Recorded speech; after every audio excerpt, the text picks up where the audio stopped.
Madame, Monsieur, bonsoir, bienvenue sur le plateau du Grand Oral. Nous recevons aujourd'hui Philippe Verdol, maître de conférence à l'UAG, l'Université Antilles-Guyane. Philippe Verdol, bonsoir Bonsoir Jean-Jacques Seymour. et merci d'être avec nous. Vous allez tenir en fin de semaine une conférence sur un thème éminemment provocateur, l'arme chimique comme solution de pacification de la Guadeloupe post-coloniale. Là, vous faites carrément dans la provocation avec un terme pareil. Oui, c'est-à-dire que il y a quelques mois, la France avait condamné énergiquement le gouvernement syrien pour l'usage d'armes chimiques donc, contre sa population. Y était passé, tous les arguments relatifs aux droits de l'homme y étaient passés. Et à la réflexion, on s'aperçoit que les Antilles sont précisément soumises à cette arme chimique de la part de la France. Non, non, mais quel lien entre la Syrie, l'arme chimique et la Guadeloupe? Expliquez-nous Oui, oui, ça. on parle toujours de chimie et d'armes chimiques Oui. parce qu'il s'agit de la décision en toute connaissance de cause d'autoriser l'usage de pesticides terribles, donc le chlordécone, qui est un organochloré donc de première génération sur les terres antillaises. Oui. Et avec un impact qui est celui d'une pollution-contamination globale.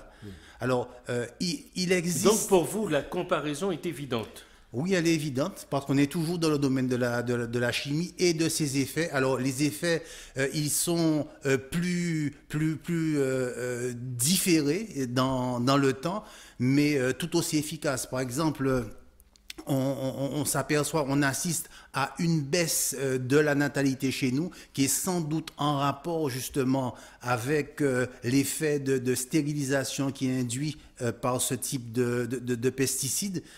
Et si j'avais évoqué justement cette solution-là, donc l'arme chimique comme solution de pacification dans la Guadeloupe postcoloniale, c'est parce que au sortir de la Deuxième Guerre mondiale, lorsqu'on a abordé l'expérience de la départementalisation, les Antilles se sont avérées turbulentes et probablement tentées par le séparationnisme, par l'idée justement de vouloir voler de leurs propres ailes. Attendez, il y a deux termes là. Il y a l'arme chimique, ça Oui. c'est fort, Oui, oui. comme solution Oui. de pacification. Oui, tout Il à aurait fait. pu y en avoir d'autres. Oui, alors il aurait pu en avoir d'autres. Classiquement, la répression militaire, par exemple, qui a eu lieu. Il y a eu de nombreuses manifestations et grandes grèves qui ont été durement réprimées depuis les années 50 à la fin des années 60 Et puis, avec il y a eu la 67, fameuse grève de 67. de 67. Oui. Mais manifestement, ça ne suffisait pas. Et le gouvernement a donc pris une option qui était assez particulière. Non mais attendez, c'est grave ce que vous dites. C'est que le gouvernement Oui. a pris sciemment Oui, cette option. Oui.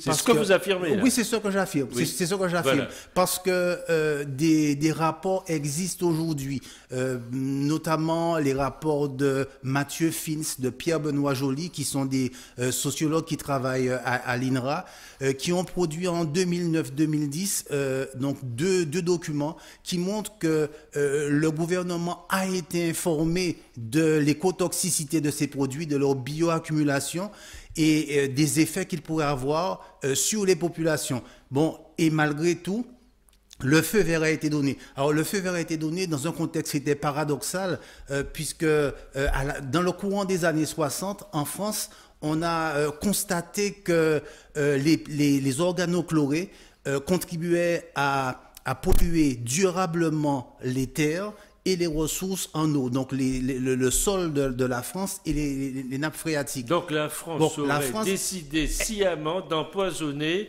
les sols antillais Alors, et de la Guadeloupe en particulier. La France a pris des dispositions Ouais. pour interdire au début des années 70, depuis la fin des années 60 jusqu'au début des années 70, interdire ces pesticides. Mais le décret d'application n'ont pas été pris pour les DOM et qui plus est, la même année où les principaux organochlorés étaient interdits, c'est-à-dire aldrine, dieldrine, heptachlore notamment, c'est en 72, la même année, ils ont été autorisés, le chlordécone a été autorisé pour les Antilles. Et pour moi, je considère que c'est une décision délibérée qu'il y a eu Mais on avait quand même des députés, on avait quand même des élus, on avait des sénateurs, on avait des responsables qui auraient pu s'y opposer, mais peut-être ne leur a-t-on pas présenté le projet. Le projet, oui, peut-être, ou en tout cas, dans ces anciennes colonies, malheureusement, nos élus ont d'autres soucis que l'intérêt général très souvent. Très souvent, c'est leur carrière qui les préoccupe. Et donc, ce sont des choses qui ne les ont pas angoissés plus que ça. Ça ne les a pas alertés. Non, non, pas du tout. Donc vous mettez aujourd'hui tout le monde dans le même sac, à la fois le gouvernement français, de la France, donc disons-le, l'État et les élus de chez nous. Alors, il y a des responsabilités qui sont effectivement au niveau du gouvernement, des différents gouvernements qui se sont succédés, au niveau de nos propres élus, mais aussi au niveau des socioprofessionnels qui parfois, plus ou moins informés, en demandaient encore. Voilà.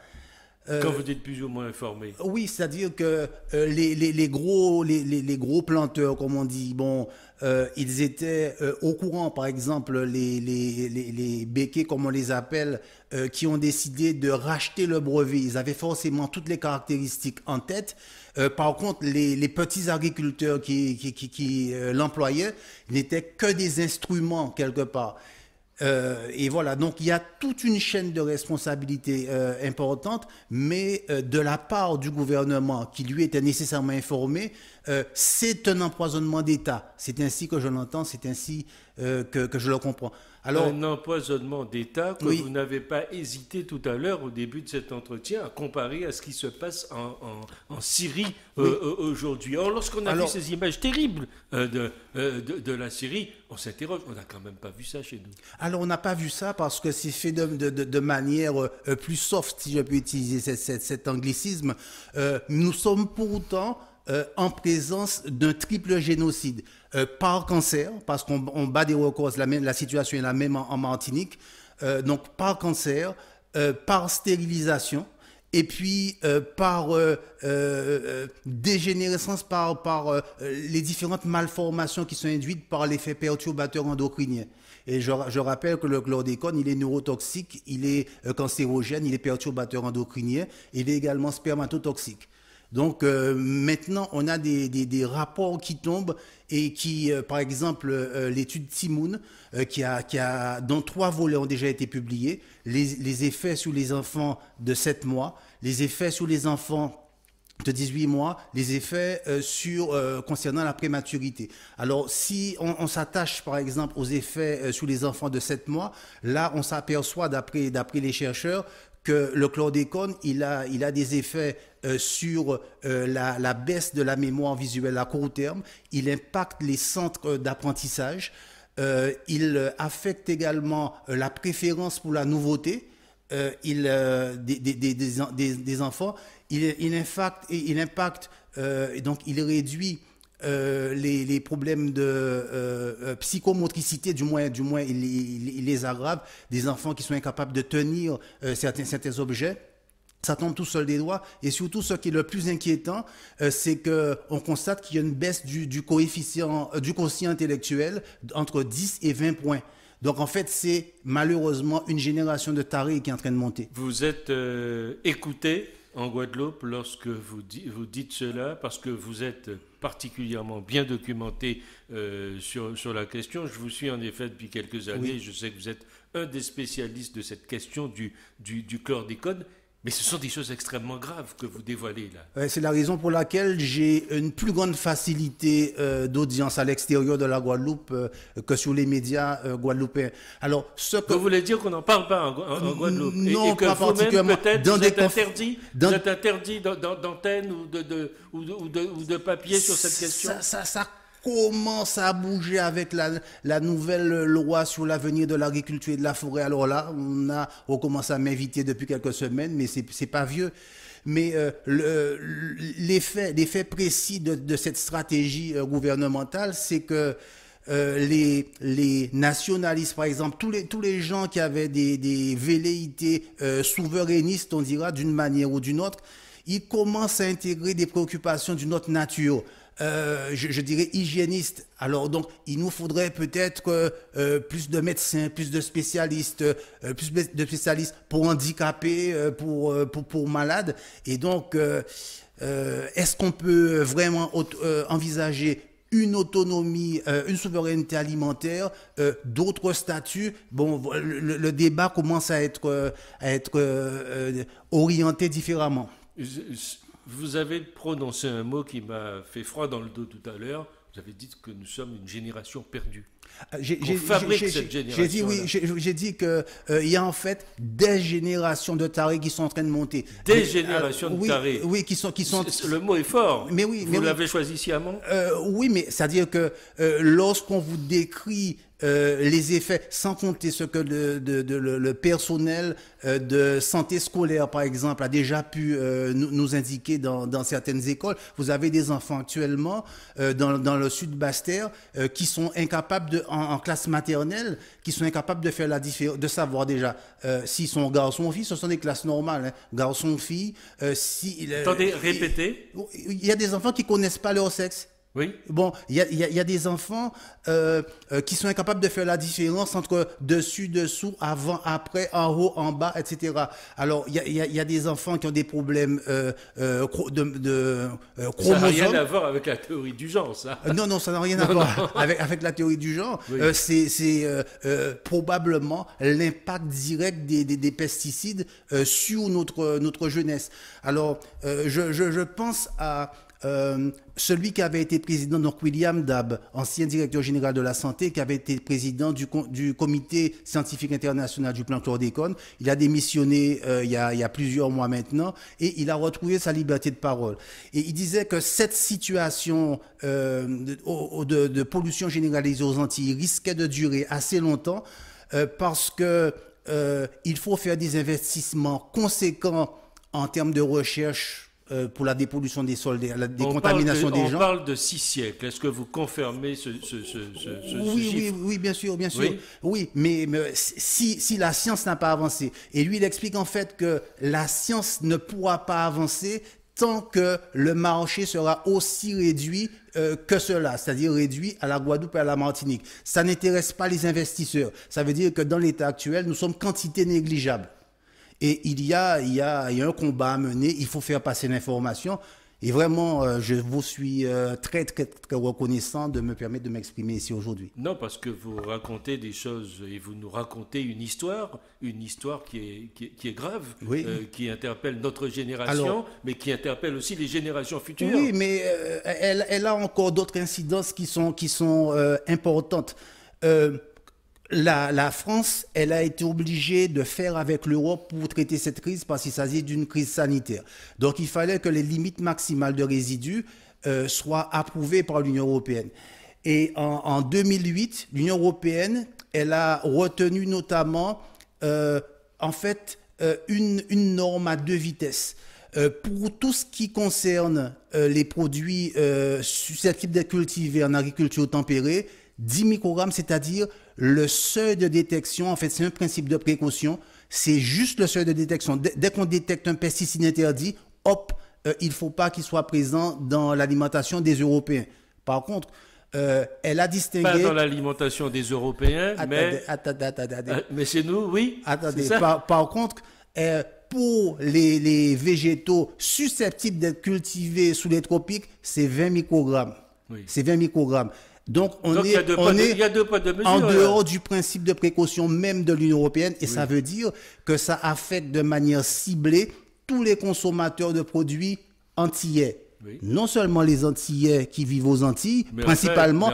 Tous ceux qui viennent chez nous, en réalité, mais bien sûr, et qui vivent sur le territoire et qui consomment sur ce territoire. Alors, ce qui veut dire qu'il devrait normalement y avoir un suivi sanitaire particulier de ceux qui ont eu l'idée de manger des produits du pays. Est-ce qu'on prend le chemin de ce chemin sanitaire nouveau que vous souhaitez ? Je le souhaite, donc il n'est pas encore pris du tout, mais nous essayons de faire le nécessaire pour qu'il soit pris. Mais faire le nécessaire pour vous, c'est quoi, Philippe Vernet ? Faire passer l'information le plus largement possible et il y a des documents à produire qui sont en cours de production. Alors, les premiers à devoir vous entendre, ce sont ceux qui ont l'oreille de tous, qui ont l'oreille du pouvoir, ce sont nos élus, et d'abord, au premier chef, nos élus locaux.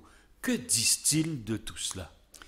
Alors, les élus locaux, systématiquement, enfin là, c'est même pas la langue de bois, c'est qu'ils préfèrent ne pas entendre. J'ai eu l'occasion, avec plusieurs associations, des particuliers, de m'adresser à plusieurs types d'élus. Région Guadeloupe, c'était mauvaise pioche, hein, mauvaise pioche. On nous a simplement fait attendre, voilà, c'était indéfini, ça n'a débouché sur rien du tout. Nous avons contacté aussi non, mais votre démarche auprès de ces responsables essentiels oui. N'ont pas eu de suite. Non, c'est non, ça. Non, ça n'a pas eu de suite. On vous a fermé la porte oui, sur un problème sanitaire qui est un problème sanitaire majeur. Bien sûr. Répétons-le. J'avais évoqué, moi j'ai ma liberté de parole, j'avais aussi évoqué le problème avec le maire de Bémao qui a des moyens financiers, plus encore que d'autres communes. Alors, il m'a dit simplement que donc il s'agissait de faire venir un avocat en l'occurrence, que Bémao travaille déjà avec un avocat qui ne comprendrait pas si le maire prenait un autre avocat. Ça on raconte, c'est un enfant, un bébé, quoi. Bon, peut-être m'expliquer, je sais pas, mais bref. Donc il peut pas, ça l'intéresse pas.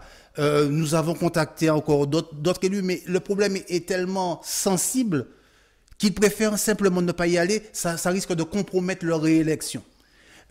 Parce que derrière, il y a le lobby agricole, il y a le lobby des pesticides, il y a manifestement aussi le lobby de la viande, le lobby de la viande rouge, le lobby de la viande de poulet. Alors quand on parle de lobby, les 20 microgrammes de tolérance en chlordécone pour les Antilles s'expliquent largement par le fait que l'INRA avait détecté jusqu'à 17 microgrammes de chlordécone dans les bananes. Et si l'Union européenne avait appliqué le principe de précaution, on n'aurait pas pu exporter la banane antillaise. Donc on a sauvé la banane, mais on a condamné la population. Bon, voilà. Une population qui n'est pas informée. Et non. Si je comprends bien, le bien des élus est plus important que le bien public. Ça revient à ça, oui. Donc nous avons des élus qui sont caractéristiques de l'ancienne époque coloniale peut-être, mais qui ne sont pas soucieux donc du bien public malheureusement. De ce point de vue-là, peut-être que sur d'autres registres, oui, mais là, il y va de notre survie et de la qualité de notre survie. Mais il y va de notre survie, de la qualité de notre survie. Vous qui êtes enseignant, vous qui êtes au cœur même de la formation de cette génération qui sera appelée demain, non seulement à vivre chez nous, mais aussi peut-être à diriger, à gouverner. Quel est votre sentiment, vous? Alors, je suis très inquiet. Je suis très inquiet puisque les jeunes, ça devient maintenant presque une tautologie, sont livrés à eux-mêmes d'une part parce que les 18-25 ans, ils sont 60% à être au chômage. Mais par ailleurs, ils sont en perte de repères et les pertes de repères peuvent aussi s'expliquer par le régime, j'allais dire le régime alimentaire dont ils sont victimes. Vous expliquez par exemple toutes ces questions dont on parle aujourd'hui, qui sont d'insécurité, etc., d'agression permanente, de recherche de paradis artificiels. Vous pouvez l'expliquer peut-être par cela aussi? Il y a sans doute des explications par là, oui, je pense que on peut chercher. Il y a des professionnels qui n'hésitent pas à faire le lien, professionnels de la santé qui n'hésitent pas à faire le lien. Oui. Et je pense qu'il y a effectivement cette relation-là à envisager. Est-ce que, à part vous, il y a d'autres gens qui ont cette prise de conscience, qui se passe sur ce territoire des choses extrêmement graves aujourd'hui? Alors, la prise de conscience, elle commence à se faire, notamment au niveau des médecins. Et ce sont les médecins qui ont proposé la création d'une association dont ils m'ont confié la présidence, qui s'appelle Envie Santé, donc Environnement, Vie et Santé. Et dans notre conseil d'administration, il y a quand même 5 médecins. 5 médecins Donc ça montre leur engagement et nous avons déjà des réalisations importantes à notre actif. Par exemple, un recours au tribunal administratif, alors que nous avons été créés il y a tout juste un an maintenant, pour mettre fin à l'épandage aérien. Vous savez qu'aux Antilles, si on parle toujours donc de l'arme chimique, la loi prévoit pour nous des dérogations de 12 mois sur 12 pour pouvoir épandre. Oui, mais alors que dans la France... D'après les jugements de tribunal administratif, je vois que les lobbies savent très bien jouer avec ça. Voilà. Oui. Alors qu'en France hexagonale, ça va de 3 à 5 mois. Mais pour les Antilles, on peut avoir chaque année 12 mois de dérogation, donc doucher la population en permanence et produire donc des effets cocktails qui sont importants avec les autres pesticides. Des effets cocktails dont on connaît aujourd'hui les dangers, dont on connaît les aujourd'hui dangers. les conséquences. Voilà. Et ceci est très grave pour la pérennisation même de nos populations. Vous irez jusque-là ? Oui, bien sûr, jusque-là, sans hésitation.